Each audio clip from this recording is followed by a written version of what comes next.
Hello दोस्तों, कैसे हो सब। आज की कहानी एक ऐसी लड़की की है जिसने अपनी पहचान बदलकर एक ऐसा ब्रांड खड़ा कर दिया जिससे अमीर लोगों को सस्ते बैग्स करोड़ों में बेचती थी, जिसके स्कैम को पुलिस भी डिकोड नहीं कर पाई। आखिर ये स्कैम उसने किया कैसे, चलिए देखते हैं। ड्रामा की शुरुआत में सारा किम को देखते हैं, जिसकी उम्र 40 के करीब है, लेकिन चेहरा किसी 20 साल की लड़की जैसा निष्पाप लगता है। अपने करियर के सबसे ऊंचे मुकाम पर खड़ी है। पूरे यूरोप में उसका फैशन ब्रांड बुदुआ राजघरानों की पहली पसंद है, लेकिन उस रात के बाद सारा किम हवा में किसी धुएं की तरह गायब हो जाती है। कुछ दिन बीते हैं। स्लम्स की एक गंदी गली में एक भिखारी बैठी सस्ती सिगरेट पी रही है। सिगरेट जलाते वक्त उसके हाथ से लाइटर फिसलकर सीवर गटर के छेद में गिर जाता है। वो भिखारी गुस्से में बड़बड़ाती है, किस्मत ही खराब है, अब इस कचरे में हाथ डालना पड़ेगा। वो गटर का ढक्कन हटाकर नीचे झुकती है और तभी उसकी चीख निकल जाती है। नीचे एक ठंडी अकड़ चुकी लाश पड़ी है। अगले दिन पुलिस की टीम वहां पहुंचती है। गटर की बदबू इतनी जलील है कि एक नया ऑफिसर तुरंत उल्टी करने लगता है। सीनियर ऑफिसर मेगोंग उसे डांटते हुए कहता है, पहली बार लाश देख रहा है क्या? साइड हट। मेगोंग लाश का मुआयना करता है। वो कहता है, इस लाश पर किसी के फिंगरप्रिंट्स नहीं है, ऐसा लगता है इसे कई दिन पहले मारा गया है। इसके पास सिर्फ ये महंगा डिजाइनर बैग मिला है। फोरेंसिक रूम में एक लेडी ऑफिसर बैग की जांच करते हुए कहती है, सर ये बैग कोई आम चीज नहीं है, इसकी कीमत एक घर के बराबर होगी। मरने वाली जरूर कोई बहुत बड़ी बिजनेस वुमेन रही होगी। बैग पर एक धुंधला फिंगरप्रिंट मिलता है। फोरेंसिक डॉक्टर मिगोंग से कहता है, इस औरत को बहुत बेरहमी से पीटा गया है। ये तुरंत नहीं मरी, बल्कि खून बहने और ठंड की वजह से तड़प तड़प कर मरी है। मिगोंग लाश के पैर पर एक टैटू देखता है जिस पर लिखा है ब्रिलियंट मेलंकली। मिगोंग उस लग्जरी स्टोर पर जाता है जहाँ से वो बैग खरीदा गया था। स्टोर ओनर बताती है कि ये बैग उसने अपनी एक दोस्त को गिफ्ट किया था। मिगोंग उस दोस्त जिने को मॉर्ग मुर्दा घर बुलाता है। जिन्हें लाश देखते ही जमीन पर गिर जाती है और रोते हुए कहती है, नहीं, मेरी सबसे अच्छी दोस्त ऐसे नहीं जा सकती। मैं नहीं मान सकती कि सारा अब इस दुनिया में नहीं रही। मिगोंग उसे थोड़ा वक्त देता है और बाद में कॉफी शॉप में इंटेरोगेशन शुरू करता है। जिन्हें अपनी कहानी सुनाती है। जिन्हें कहती है, मैं पहली बार सारा से तब मिली जब वो एक बिखरे हुए हुलिये में सूटकेस लेकर स्टोर में घुसी थी। उसने नहा तक नहीं रखा था क्योंकि वो तभी देश में आई थी। स्टाफ डर रहा था कि वो दूसरे वीआईपी क्लाइंट्स को परेशान न कर दे। लेकिन थोड़ी देर बाद सारा ने कहा, मैं वो सारे बैग्स खरीदती हूँ जिन्हें मैंने छुआ है और मैं कैश में पेमेंट करती हूँ। उसके सूटकेस में असली पैसों का ढेर था। जिन्हें आगे बता,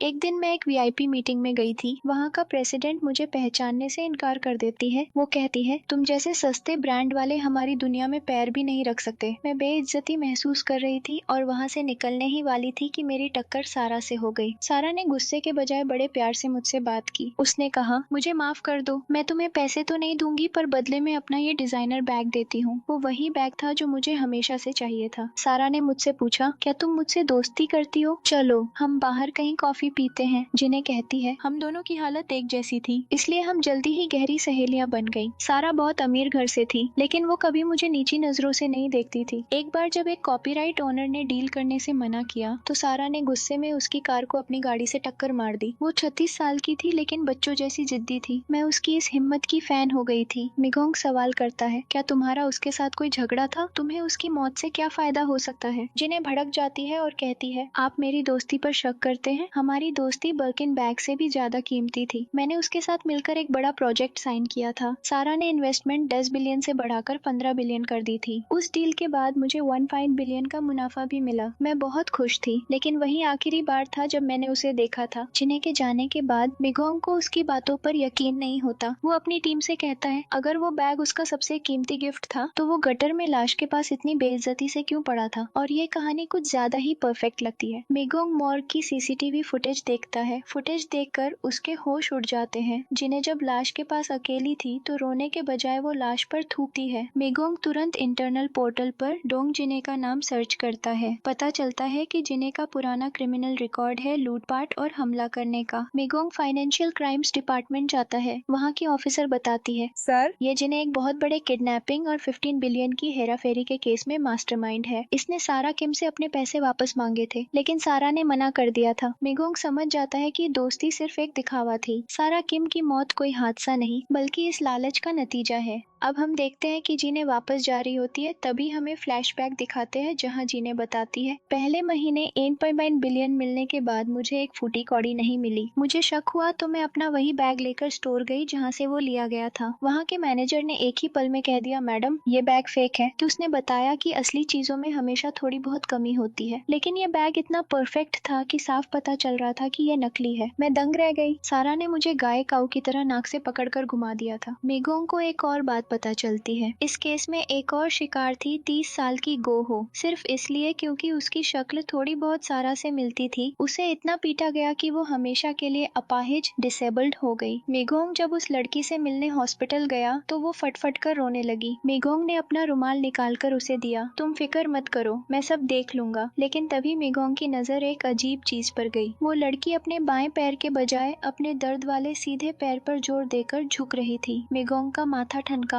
मेगोंग वापस ऑफिस आता है तो उसे एक और बड़ा झटका लगता है। रिकॉर्ड चेक करने पर पता चलता है कि सारा किम नाम की कोई औरत इस दुनिया में एग्जिस्ट ही नहीं करती। वो एक साया थी जो सिर्फ लोगों को लूटने आई थी। तभी कहानी में एक लोन शार्क सूदखोर बॉस की एंट्री होती है जो जेल में है। मेगोंग उससे पूछताछ करता है। वो बताता है, एक पुरानी डायरेक्टर मेरे पास आई थी। उसने कहा था अगर मैं उसके 15 बिलियन वापस दिलवा दूं तो वो मुझे मोटा कमीशन देगी। मैंने अपने लड़कों को सारा के पीछे लगा दिया। हमने देखा कि वो एक भिखारी के साथ बड़ा भलमानसी दिखा रही थी। मौका मिलते ही हमने उसे दबोचा। वो बॉस आगे बताता है, पहले तो वो अमीरजादी बनती रही, इंग्लिश में गालियां देने लगी। मैंने उसका गला दबाया तो तुरंत कोरियन पर उतर आई। वो हंसी और बोली, जिन्हें ने भेजा है ना, ये 15 बिलियन तो मेरे स्टाफ की सैलरी के बराबर भी नहीं है। मुझे मेरी नई प्रोडक्ट लॉन्च करने दो, मैं एक साथ सारा पैसा चुका दूंगी। लेकिन गुंडे बेवकूफ नहीं थे। सारा उन्हें लालच देकर अपने स्टोर ले गई। वो बोली, यहाँ जो बैग्स रखे हैं हर एक की कीमत 100 मिलियन से ऊपर है। जब गुंडे चोरी का सपना देख रहे थे, सारा ने उन्हें डफर बोला और कहा, ये सब कचरा है, फैक्स है। बॉस ने गुस्से में उसे एक थप्पड़ मारा। बस वही तो सारा चाहती थी। थप्पड़ लगते ही उसने एंटी थेफ्ट अलार्म ट्रिगर कर दिया। स्टोर के दरवाजे लॉक हो गए, कैमरा लाइव हो गए और वो बॉस फंस गया। सारा वहाँ गिड़गिड़ाने का नाटक करने लगी जैसे वो मासूम शिकार हो। मेगोंग की टीम अब उन लोगों की लिस्ट चेक करती है जो बुधुआ की एग्जीबिशन में मौजूद थे। एक लड़की सेयाल यूई उनका ध्यान खींचती है। मेगोंग का एक साथी कुन एक ऐसे ग्रुप में घुसता है जो सस्ते में लग्जरी गुड्स ढूंढता है। वहाँ उसे वही एम्प्लॉय मिलती है जिसे सारा ने निकाल दिया था, हायोवू। कुन और हायोवू एक टेंट में बैठे हैं। हायोवू गुस्से में कहती है, मैं बुधुआ ब्रांड से नफरत करती हूँ। मैं पहले नॉक ब्रांड में काम करती थी। सारा ने मुझे लालच देकर बुलाया। शुरू में लगा कि वो बहुत अच्छी बॉस है। ओपनिंग डे पर चेयरमैन चोय गु आए थे। सारा ने मुझे पहले ही एक ग्लास पानी में उल्टी वॉमिट करने की दवाई मिलाकर दे दी थी। जब चेयरमैन ने उल्टी की तो सारा ने अपना ही महंगा बैग वॉमिट बैग की तरह उनके आगे कर दिया। चेयरमैन इतनी इम्प्रेस हुई कि उसने बुधुआ को राजघरानों का ब्रांड बना दिया। हायोवू आगे बताती है, मैंने एक दिन फ्ली मार्केट में बुधुआ के फैक्स बिकते देखे। मैंने सोचा सारा को बताऊंगी तो वो खुश होगी, लेकिन उल्टा उसने मुझ पर चिल्लाना शुरू कर दिया। उसने कहा, तुम जैसी सस्ती लड़कियां प्लास्टिक का कचरा ही ढूंढ सकती हैं। उसने मुझे निकाल दिया और पूरी इंडस्ट्री में ब्लैकलिस्ट करवा दिया। मैं अब घर पर लोगों के नेल्स और लिप फिलर्स करके गुजारा करती हूँ। कुन जब अपनी चादर हटाता है तो हायोवू चिल्लाती है, तुम पुलिस वाले हो? मिगोंग वहाँ पहुँचता है। हायोवू और उसकी दोस्त दाहिक डर जाती है। मिगोंग पूछता है, क्या तुमने सारा को मारा? हायोवू कहती है, मेरा झगड़ा था पर मैं उसे मारूंगी नहीं, मैंने तो बस उसे बद्दुआ दी थी। दाहिक को तभी कुछ याद आता है। वो कहती है, मैं एक बार शॉप पर गई थी जब सारा नहीं थी। मैंने चुपके से एक महंगा कपड़ा ट्राई किया, तभी सारा अचानक आ गई। उसने मुझे देखा और उसकी आंखें ठंडी पड़ गईं। मुझे तभी लगा था कि मैंने उसे कहीं देखा है। सारा ने उन दोनों को इंडस्ट्री से बाहर निकलवा दिया था, लेकिन सबसे बड़ा सवाल अब भी वही था जो लाश गटर में मिली है। अगर वो सारा किम है तो उसे इतनी बेरहमी से किसने मारा? और अगर सारा किम कभी थी ही नहीं तो वो औरत कौन थी जो पूरे यूरोप को अपनी उंगलियों पर नचा रही थी? मिगोंग अपना सिर पकड़कर बैठ जाता है। ये केस जितना सुलझता है उतना ही उलझता जाता है। मुझे अब उस फंडा बिलियन के असली मालिक तक पहुंचना होगा। मिगोंग जब ये सुनता है कि सारा किम ने हायो का नाम यूज करके लॉ सूट्स फाइल किए हैं तो उसके दिमाग की बत्ती जलती है। हायो और उसकी दोस्त तो ठहाके मार मार कर हंसने लगती है। हायो कहती है, मैं सोच भी नहीं सकती थी वो औरत जो खुद को हाई क्लास दिखाती थी वो मुझ जैसी फायर्ड एम्प्लॉय का नाम चुरा कर जी रही है। क्या दिन आ गए हैं। तभी हायो का दोस्त एक फाइल निकालता है जिसमें सारा किम के खिलाफ सारे सबूत हैं। वो कहता है, ये देखिए इंस्पेक्टर, हर सीजन के खत्म होने पर वो सामान लिक्विडेट करने के बजाय बेच देती थी। भले ही सामान नकली था पर ब्रांड जिसे वो दिखाती थी वो असली लगता था। डायरी में उन सारे वीआईपी गेस्ट्स के नाम थे जो वहाँ आते थे, लेकिन सारा किम के बारे में कुछ नहीं था। अगले दिन मिगोंग तुरंत बुधवा स्टोर पहुंचता है और पूरे स्टोर को सील कर देता है। वहां उसे वही टाई, नेक टाई मिलती है जो उसने कुछ दिन पहले सारा किम को दी थी। मिगोंग टाई को हाथ में पकड़ता है और सोचता है इसका मतलब वो अभी जिंदा है और जो लाश सीवर में मिली वो कोई और है। मिगोंग और उसका जूनियर कुन वापस उसी गटर के पास जाते हैं जहाँ लाश मिली थी। गटर से ऐसी सड़ी हुई बदबू आ रही है कि कुन पीछे हट जाता है। वो कहता है, सीनियर, ये काम आपके लिए ही ठीक है। मैं अपने बड़े बुजुर्गों की बहुत इज्जत करता हूँ, इसलिए गियर आप पकड़िए और नीचे जाइए। मिगोंग का चेहरा गुस्से से लाल हो जाता है, पर वो कुछ कह नहीं पाता। गैस मास्क पहनकर मिगोंग उस गंदे सीवर में उतरता है। नीचे जाकर उसे पता चलता है कि ये सीवर लाइन कोई आम रास्ता नहीं है, ये सीधा एक बड़े शॉपिंग मॉल से जुड़ी हुई है। मिगोंग पूरी ताकत से मैनहोल का ढक्कन धकेलता है और बाहर निकलता है। मॉल में खड़े लोग उसे देखकर डर जाते हैं। एक गंदा, बदबूदार आदमी डरावना मास्क पहने बाहर निकल रहा है। मिगोंग अपने आसपास देखता है और हैरान रह जाता है। ये तो प्रेसिडेंट जो का शॉपिंग मॉल है। उधर दाहिक को एक पुरानी बात याद आती है। वो कहती है, मुझे याद आ गया, जिस एम्प्लॉय ने मुझे ब्लैकलिस्ट किया था उसका नाम गाहोई था। वो तुरंत अपना पुराना टूटा हुआ फोन ढूंढती है ताकि उसकी फोटो निकाल सके। मिगोंग ऑफिस वापस आकर ऑर्डर देता है, 5 साल पहले सैमगोंग कंपनी में काम करने वाली गाहोई की फाइल निकालो। उसका जूनियर कलीग चिल्लाता है, सर, मैं उस फ्रॉड औरत का नाम सुन सुनकर थक गया हूँ। आर्काइव वेयरहाउस में फाइल मिलती है। गाहोई पुराने नकली सामान बेचती थी और सोशल मीडिया पर लोगों का भरोसा जीतती थी। 5 साल पहले जब पुलिस उसके कमरे में गई थी तो वहाँ सिर्फ कर्जे, डेब्ट के खत और एक पश्चाताप रिपेंटेंस नोट मिला था। वो लग्जरी ब्रांड्स की इतनी बड़ी दीवानी थी कि जब उसने सुसाइड किया या नाटक किया तब भी उसके पास एक महंगा व्हाइट बैग था। उसके बाद वो गायब हो गई और केस बंद हो गया। मिगोंग उसका सुसाइड नोट पढ़ता है। गाहोई पहले बहुत गरीब थी। उसे सामन, कोरिया की सबसे बड़ी लग्जरी कंपनी में नौकरी मिली थी। वो वहाँ एक सिल्वर लग्जरी बैग की दीवानी हो गई थी, पर उसे खरीदना उसके बस की बात नहीं थी। एक दिन उसे जोर से बाथरूम जाना था। स्टाफ एरिया बहुत दूर था, इसलिए वो जल्दी से काउंटर छोड़कर गई ताकि उसकी पेंट्स खराब ना हो जाए। इसी बीच एक कस्टमर ने सामान चुरा लिया। मैनेजर ने उसे बुलाया और कहा, अब 50 मिलियन चुकाओ। गाहोई रोने लगी, मैं दिन भर पेशाब रोककर खड़ी रहती हूँ, इतनी दूर बाथरूम है, मेरी क्या गलती? पर किसी ने नहीं सुनी। गाहोई दिन रात काम करती थी। एक बार कस्टमर के कुत्ते ने उसके पैर पर जख्म कर दिया, जहाँ उसने बाद में टैटू बनवा लिया। वो लोगों का बचा कुचा खाना खाती थी ताकि कर्ज चुका सके। टेंशन कम करने के लिए उसने सिगरेट पीना शुरू कर दिया। एक दिन उसे पता चला कि एम्प्लॉयज को डिस्काउंटेड रेट्स पर सामान मिलता है। उसने सोचा, मैं सस्ते में खरीदूंगी और इंस्टाग्राम पर महंगे में बेचूंगी। पहले तो कोई नहीं आया, पर जब उसने फोटोशॉप से अपनी फोटो सेलिब्रिटीज के साथ एडिट की तो लोगों की भीड़ लग गई। एक महीने में उसने 100 मिलियन कमा लिए, लेकिन लोन शार्क, सूदखोर गुंडों ने उसे घेर लिया। वो बोले, तूने सिर्फ असली रकम प्रिंसिपल दी है, अब ब्याज इंटरेस्ट दे। इस दुनिया में कुछ भी फ्री नहीं मिलता। उन्होंने जबरदस्ती उससे एक नए कॉन्ट्रैक्ट पर साइन करवाया। कर्ज इतना बढ़ गया कि गुंडे उसके ऑफिस तक आ गए। गाहोई बचने के लिए ट्रैश शूट, कचरे की नली में कूद गई और कचरे के ढेर में गिरकर बच गई। उसने महसूस किया, कमजोर लोग हमेशा भेड़ बकरी, गोट ही रहेंगे जिन्हें दुनिया काटती रहेगी। गुस्से में वो कंपनी के स्टोर में घुसी, महंगे सामानों को काट डाला और वहां बैठकर वाइन पीने लगी। वो चीखी। गाहोई ने कंपनी के अंदर एक नकली आग, फेक फायर लगाई ताकि फायर अलार्म बज जाए। अफरा तफरी के बीच उसने कुछ नहीं उठाया सिवाय उस सिल्वर ग्लास डिजाइनर बैग के जिस पर उसकी जान बसती थी। उसने एक सुसाइड नोट छोड़ा और उस बैग के साथ हमेशा के लिए गायब हो गई। प्रेसिडेंट चो को सब पता था, पर उन्होंने अपनी कंपनी की रेप्यूटेशन बचाने के लिए मामले को दबा दिया और सबको बोल दिया कि ये सिर्फ एक छोटा सा टेक्निकल ग्लिच था। मिगोंग ये सब सुनकर सोच में पड़ गया। जो औरत एक रात में 500 मिलियन कमा सकती है, वो सुसाइड क्यों करेगी? उसने और उसके जूनियर ने गहराई से एनालिसिस शुरू किया। उन्हें सारा किम के टैटू और उन बैग्स के बीच कोई रिश्ता नजर आ रहा था। जूनियर ने 2018 के कलेक्शंस ऑनलाइन सर्च किए क्योंकि सुसाइड नोट में उसका जिक्र था। तभी उसे समझ आया, उन कलेक्शंस के इंग्लिश वर्ड्स के पहले अक्षरों को मिलाने पर बुदुआ बुडोआ बनता था, वही ब्रांड जो उसने खड़ा किया था। मिगोंग अपने बॉस के पास गया और रिपोर्ट दी, पर बॉस ने उसे झिड़क दिया। पुरानी खबरों को खोदने का क्या फायदा, केस बंद हो चुका है। मिगोंग चाहता था कि जिस लेक झील में सारा कूदी थी उसे खाली करके लाश ढूंढी जाए, पर बॉस ने मना कर दिया क्योंकि इसमें पैसा और वक्त दोनों ज्यादा लगने था। मिगोंग हार नहीं माना। वो उस लेक के पास गया। मौसम इतना ठंडा था कि नदी का पानी जम चुका था। पास की कॉफी शॉप में पूछा तो उन्होंने कहा, 1000 लोग आते हैं, हमें किसी का चेहरा याद नहीं रहता। तभी मिगोंग को एक पुरानी फोटो मिली जिसके पीछे जिगोन लिखा था, जो प्रेसिडेंट चो का प्राइवेट सेक्रेटरी था। उसी रात मेगोंग ने प्रेसिडेंट चो की कार रोकी। चो को लगा कि वो कंपनी के सीसीटीवी चेक करने की भीख मांग रहा है, पर मेगोंग ने सिर्फ एक मछली फिश मांगी। अगले दिन जूनियर ने शिकायत की, आप मेरा फोन क्यों नहीं उठा रहे थे? मेगोंग ने ठंडी सांस ली और कहा, मैं जरा मछली पकड़ने फिशिंग गया था। उसने अपने कीचड़ वाले जूते भी बदल लिए थे। जूनियर को लगा कि बॉस ने केस छोड़ दिया है, इसलिए वो खुद लेक में डाइविंग करने गया। लेकिन जब वो वहाँ पहुंचा तो देखा कि लेक पहले ही खाली की जा चुकी थी। पता चला कि रेजिडेंट्स को लेक में पिरान्हा इंसानखोर मछलियां मिली थी, इसलिए प्रशासन ने पूरा पानी निकाल दिया। मेगोंग की मछली वाली रिक्वेस्ट दरअसल एक चाल थी ताकि लेक की जांच हो सके। ड्रेजिंग सफाई के दौरान एक स्कल इंसानी खोपड़ी मिली। मेगोंग और जूनियर तुरंत वहाँ पहुंचे। मेगोंग ने सोचा, मुझसे कहाँ गलती हो गई। स्कल मिलते ही पुलिस ने एरिया सील कर दिया। सबूत ढूंढते वक्त फोरेंसिक ने बताया कि ये किसी मर्द की लाश है, उम्र 20 से 30 साल। पुलिस ने तुरंत जुआन नाम के एक लड़के के घर पर रेड मारी। वहाँ से एक खून से लथपथ घड़ी वॉच मिली। असिस्टेंट ने देखा कि जुआन बाथरूम में डर के मारे दुबक कर बैठा है। उसे पकड़कर इंटेरोगेशन रूम लाया गया। जुआन बिल्कुल खामोश था, उसके पैर कांप रहे थे। मेगोंग ने उस पर सवालों की बौछार कर दी। गाहुई की सारी डिग्री और रिज्यूमे नकली है, वो सिर्फ अमीर लोगों में घुलने के लिए ये सब कर रही थी। जुआन को सब याद आने लगा। वो एक पैरासाइट, दूसरों पर पलने वाला था जो सिर्फ अमीर शादीशुदा औरतों को निशाना बनाता था। वो पहली बार सारा से मिला तो उसने सस्ती पिकअप लाइंस मारी थी, तुम्हारा नाम क्या है, खाना खाया? उन्होंने अपनी आइडेंटिटीज एक्सचेंज की। जुआन को शक हुआ कि ये औरत भी नकली नाम यूज कर रही है, पर वो सारा के लालच में था। उसने सारा की कार की चाबी चुरा ली थी। सारा ने उसे एक दिन मिलने बुलाया। वो नंगे पैर बेयरफुट बाहर आई और जुआन से उसके जूते मांग लिए। जुआन को लगा वो किसी महंगे होटल जाएंगे, पर वो उसे एक सस्ती स्पाइसी राइस केक की दुकान पर ले गई। वहाँ उसने बताया, मेरा पति होंगशिन है, जो एक खतरनाक लोन शार्क सूदखोर है। जुआन ने पूछा, तुम ऐसे बेरहम आदमी के साथ क्यों हो? सारा ने ठंडे ढंग से कहा, क्योंकि वो कभी सवाल नहीं पूछता। सारा हर बार जुआन से उसके जूते उधार लेती थी, इसलिए एक दिन उसने बदले में जुआन को एक बहुत महंगी घड़ी गिफ्ट की। जुआन पहले तो डर गया, पर बाद में उसने घड़ी रख ली। जब वो घर पहुंचा तो लोन शार्क गुंडों ने उसे बहुत पीटा। उसने तय किया कि वो सारा किम के जरिए अपनी जिंदगी बदलेगा। खाते वक्त जुआन ने देखा कि सारा के हाथ पर नीडल मार्क्स, इंजेक्शन के निशान हैं। सारा खामोश रही। जुआन ने प्लान बनाया, मैं तुम्हारे पति को खत्म कर दूंगा, फिर सारी जायदाद हमारी होगी। जुआन ने पूरी तैयारी की और नकाब पहनकर हमला करने गया, लेकिन गलती से उसने होंगशिन के बजाय सारा किम को ही चाकू मार दिया। वो घबराकर भाग गया, पर बाद में वापस वही लौट आया। जुआन ने मेगोंग को बताया, सारा ने नकली नाम इसलिए रखा था ताकि वो अपने पति से छुप सके। उसने मुझसे वादा किया था कि जब बुदवा ब्रांड स्टेबल हो जाएगा